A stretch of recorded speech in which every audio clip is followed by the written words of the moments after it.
The bar and restaurant scene in downtown Portland has seen a lot of changes in the last few years. Between the COVID pandemic, rent prices, tariffs, and questions around this year's tourism season, many owners are bracing for an uncertain future. We sat down with Andrew Volk, the owner of Hunt Alpine, who opened his Portland bar more than a decade ago, to talk about all of those changes and what the future looks like.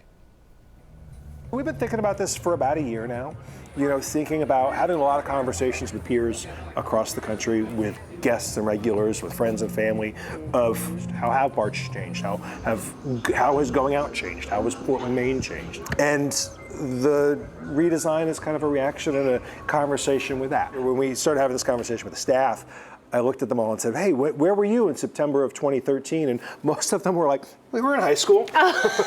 Which made me feel old, but also I think it's a really fair thing. Think about where you were 12 years ago and how you were going out 12 years ago, or how you were eating in restaurants 12 years ago, or how you were going to bars, if you were going to bars 12 years ago, and what it looks like now. How have things changed? I think people are constantly looking for good experiences, which I think has been a slow shift over many years, but I think the past 5 years, people really want to feel like they're spending money on having a great experience and going out. Not necessarily a thing, but a feeling. Back in 2013, when you guys were first opening up shop, what drew you to Portland and the Old Port? What made you want to come here? I mean, Maine's wonderful. Yeah. Who doesn't want to live here? We live in vacation land. For me, it was partly a kind of a convergence of personal and professional. I didn't choose to come here. I didn't want to come here to open a bar. I moved here to kind of return home to New England. Craft cocktails were very much a thing in 2013.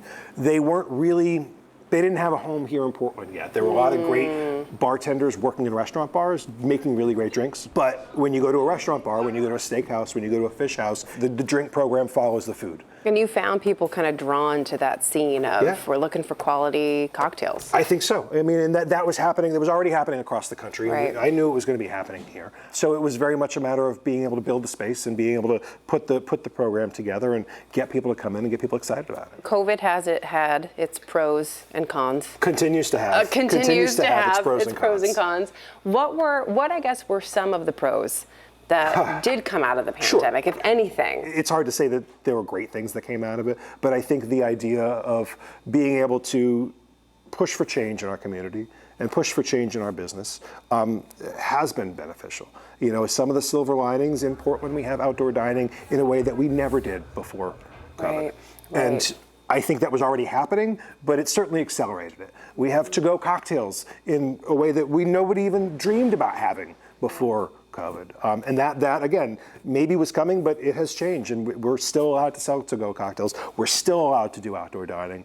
And we've moved, into a world where COVID just exists as opposed to as the forefront of absolutely everything. That must have been a scary time, though, for... Terrifying. There's no question. I have 2 young kids. I had a dozen employees. It was, I don't know how we got through it, honestly. It was an uncertain time during COVID. It's kind of an uncertain time now. Sure is. Only because of something else, because of tariffs. How has that impacted business for you? I think uncertainty is exactly the right word. Look, in restaurants and bars, there are a lot of uncertain things. There's a lot of pressures coming from all sorts of different directions.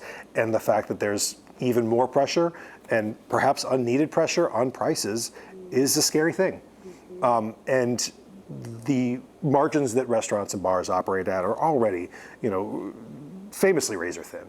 And that regardless if there's tariffs going to be specific on a product on our back bar or a glass of wine or something, prices are going up, and prices are going up because of that, and that's scary and uncertain, and it makes for really difficult business planning. I'm looking forward 1 quarter, 2 quarters, looking forward to next year.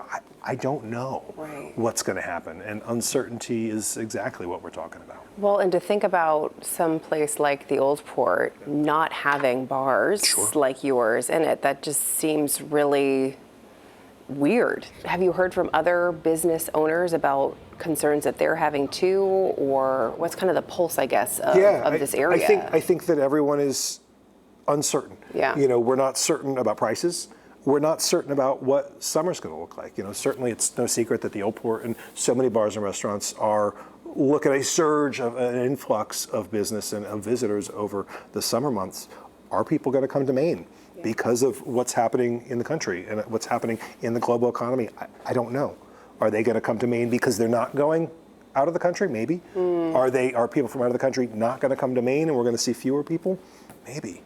And so I think when I talk to other business owners around town, that uncertainty of prices mixed with the uncertainty of what is business going to be like is really scary. Yeah. And, you know, it's the best we can do is prepare for the worst and hope for the best.